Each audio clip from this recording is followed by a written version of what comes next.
Mayor de Blasio has arrived. Please welcome him into the room by clapping as he makes his way up.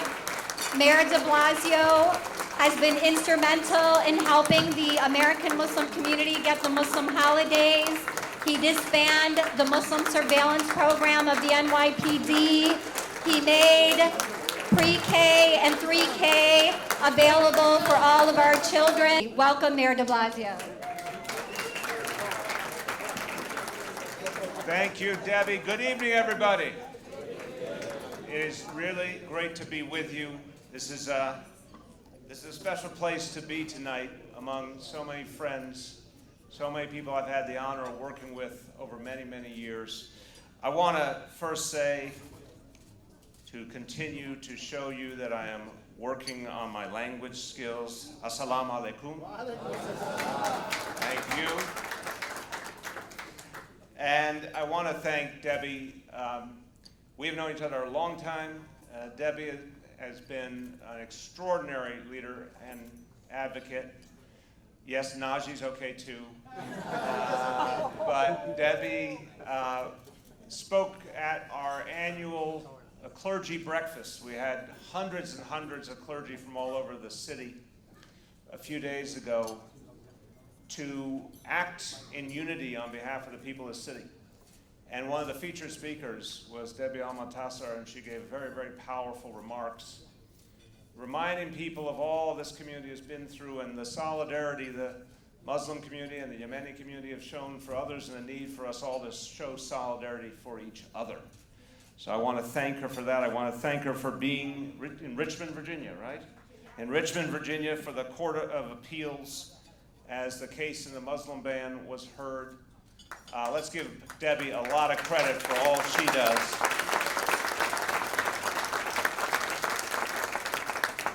I want to say a few things, but first I want to thank everyone for supporting Yama, and I want to give a special shout out and thanks to all the board members. Let's give them a round of applause.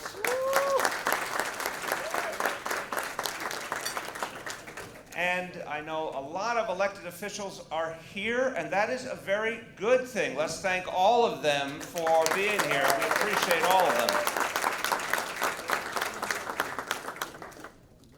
So let's talk about what's happening in our country and then what's happening in our city, because it is an extraordinary juxtaposition.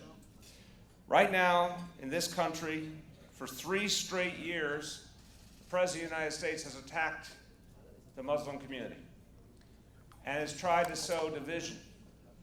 He's tried to undermine the basic principles of this country.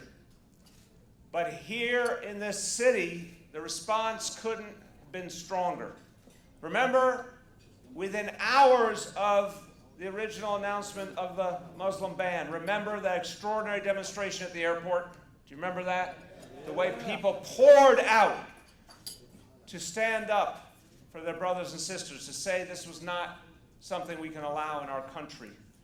New Yorkers have spoken so powerfully. And I know this organization has played such a central role. The bodega strike, another example of resistance to something that we cannot accept.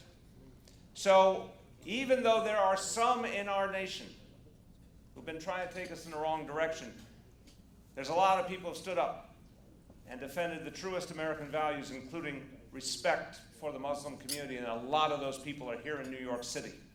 It's something to be very proud about. This city is far from perfect. I remember talking to Debbie in the days after 9/11, when some very, very painful discrimination was happening directed at this community.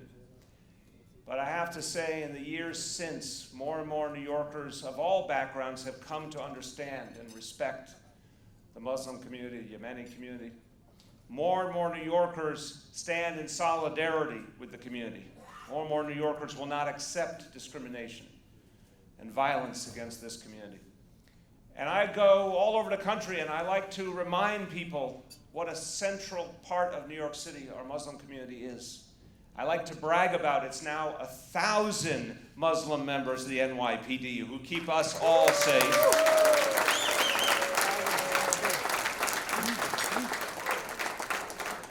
And I like to brag about, and I want to give credit where credit is due, because so many of you for years said we needed to celebrate in our public schools the Eid holidays. So many of you fought for that for a lot of years.